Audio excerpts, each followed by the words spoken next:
আসসালামু আলাইকুম। আমরা যারা মার্কেটিং করে খাই আমরা সিবি পদে। বলুন তো কেন? কারণ হচ্ছে দুটো। প্রথমটি হচ্ছে যে মোস্ট অফ দ্য ক্লায়েন্টস বা আমরা যাদের জন্য কাজ করি তাদের বাজেট থাকে না অ্যাডসের। আর দ্বিতীয়টি হচ্ছে যে এখন প্রত্যেকটি প্ল্যাটফর্ম ওদের অ্যালগোরিদম এমন চেঞ্জেস নিয়ে এসেছে যেটির কারণে আমরা ফ্রিতে রিচ পাই না। অনেস্টলি আমি 1 বছর আগে আজকের এই সময়ে যে পরিমাণ রিচ পেতাম একটা পোস্ট করলে, যে পরিমাণ শেয়ার হতো, যে পরিমাণ লাইক হতো, কমেন্টস হতো, সেটির 10% এখন হয় না। তো আমরা যারা চাকরি করি অথবা ক্লায়েন্টের জন্য কাজ করি, আমাদের সমস্যা হচ্ছে যে ফ্রি মার্কেটিং আসলে কাজ করে না। এটি যাদের জন্য অর্গানিক মার্কেটিং করা হয় তারা আসলে বুঝতে চায় না। অর্গানিক মার্কেটিংয়ের প্রসেসটা খুবই জটিল এবং খুবই লেন্দি।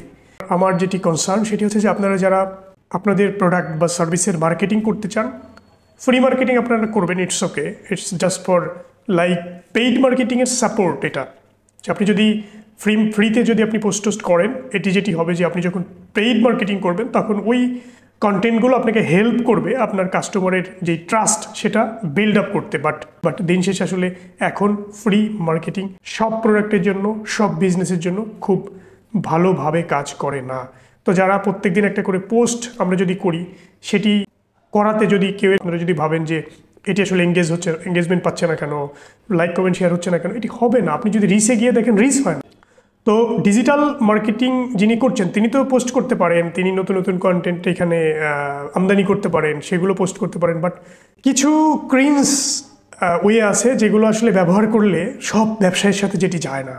ধরেন আপনি যদি মিম টিম তৈরি করেন, আপনি বিভিন্ন রকম ফানি কন্টেন্টের আইডিয়া নিয়ে আসতে পারেন, এটি আসলে সব বিজনেসের সাথে যায় না। সফটওয়্যার কোম্পানিতে এটি ইমপ্লিমেন্ট করতে পারবো না। আমি চাইলে রিয়েল এস্টেটে এটি ইমপ্লিমেন্ট করতে পারবো না। কোনো একটি ফোন কোম্পানির জন্য এটি আমি ইমপ্লিমেন্ট করতে পারবো না। এখানে কিছু স্ট্র্যাটেজিক্যাল কিছু বিষয় আছে, হ্যাঁ, এবং অডিয়েন্স রিলেটেড কিছু বিষয় আছে। যে আমরা যেই বিজনেসের জন্য কাজ করছি, বিজনেসের আসলে অডিয়েন্স কারা, এটি কিন্তু খুবই গুরুত্বপূর্ণ। তো আমার মনে হয় যে আমরা যারা বিভিন্ন সোশ্যাল মিডিয়ায় পোস্ট করেই আমরা যদি ভাবি যে খুব এঙ্গেজমেন্ট আসবে, রিচ হবে, এটি আসলে সেই দিন এখন আর নেই। Everything is paid. So paid marketing করার অ্যাবিলিটি যদি আপনার না থাকে, আপনি ফ্রি মার্কেটিং করতে পারেন, আপনাকে ধরে নিতে হবে যে নাথিং, আপনি কিছুই পাবেন না। আপনার যে যাদের অ্যাবিলিটি আছে তারা পেইড মার্কেটিং করুন, স্পেশালি বাংলাদেশে ফেসবুক অ্যাডস দিন, আপনার ব্যবসায়ের সফলতা নিশ্চিত আসবে। ধন্যবাদ। এই ভিডিওটি যদি আপনার ভালো লেগে থাকে একটু হলেও অবশ্যই চ্যানেলটি সাবস্ক্রাইব করবেন। চ্যানেলটি সাবস্ক্রাইব করতে ভুলবেন না। আপনি যদি অন্য কোনো সোশ্যাল মিডিয়া থেকে দেখে থাকেন তাহলে অবশ্যই আমাকে ফলো করবেন, লাইক করবেন, কমেন্টস করবেন, কারণ আপনার ওই অ্যাক্টিভিটিসগুলো আমাকে পরবর্তী ভিডিও তৈরি করতে উদ্বুদ্ধ করবে। ভালো থাকুন। আল্লাহ হাফেজ। আসসালামু আলাইকুম।